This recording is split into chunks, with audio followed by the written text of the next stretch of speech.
I once had somebody ask me if lacrosse is a sport with two people sitting on horses trying to knock each other off. That is in fact not lacrosse, that is jousting. But that alone just proves how uncommon the sport of lacrosse is. I personally wouldn't have known about the sport if it weren't for hockey and my teammates telling me how similar the sports were. I've now been playing for 5 years and hope to continue to play all throughout college. Lacrosse is a really easy sport to learn. Just take some participation, some dedication, and some equipment, and you'll be good to go. Today, I'm going to be teaching you how to hold, throw, and catch with a lacrosse stick correctly. In order to begin lacrosse, you need to know how to hold your stick. So, the first thing I'm going to teach you is how to hold a female lacrosse stick correctly. The first thing you want to decide is if you're going to play left-handed or right-handed. I am right-hand dominant, so that is how I'm going to be teaching everybody today. From there, that's going to let you know what hand goes on top, which hand goes on bottom. Your dominant hand is going to go on top, so in this case, my right hand, and your bottom hand is going to be the non-dominant hand. Again, opposite for left-handers. From there, you want to actually figure out where on the stick you want each of your hands. Your bottom hand is going to be right near the bottom, not on the butt of the stick or close to the butt of the stick, but about an inch above it. From there, your top hand is going to be kind of where there's a symbol or a number oftenly. In this case, this is the type of stick, the gate stick, and that is a great representation of where I want my top hand. So that's where it's going to be. So this is kind of the correct way on how you want to hold your stick. Taylor Cummings, a female lacrosse player, does make a good point as to where you don't want your top hand. You don't want it too far up on the stick because that'll ultimately challenge how you're holding or how you're playing lacrosse, and it's just a weird way to hold your stick.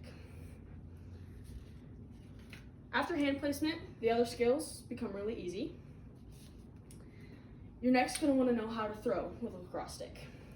Again, you're going to want your same hand motion.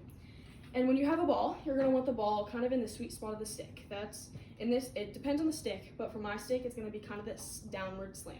This will make sure that the ball doesn't fall out before you throw it. From there, again, your hands are going to be in the same position. And from there, you're going to want your stick above your dominant side shoulder. So in this case, my right shoulder. After that, you're going to want to throw forward. So with that is this movement. Like the best guide on how to throw a lacrosse stick states, you're going to want to make sure, you're going to know if you're doing your stick correctly, or your movements correctly, if your dominant shoulder goes forward and your non-dominant shoulder goes backwards.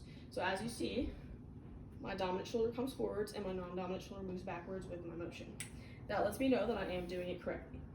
From there, you just want to make sure you have a good follow through. So if I do it completely, my stick is going to end up pointing in the direction of my target. So in this case, if I do the full motion, my stick is going forward, therefore the ball is going to be going forward at the net, a person, wherever my target is. If you know how to throw a ball, you want to know how to catch it.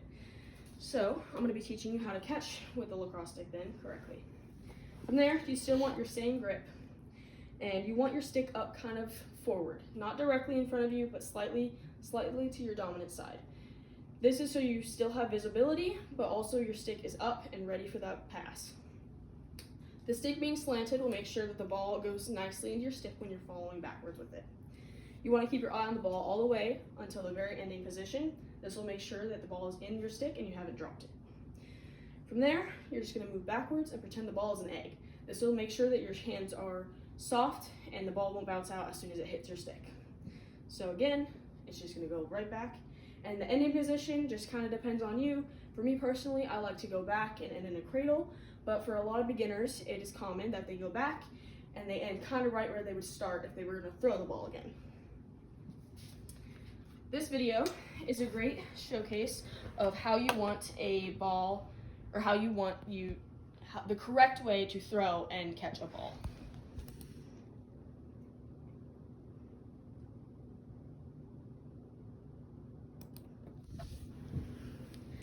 Overall, that is how you hold, catch, and throw with a lacrosse stick.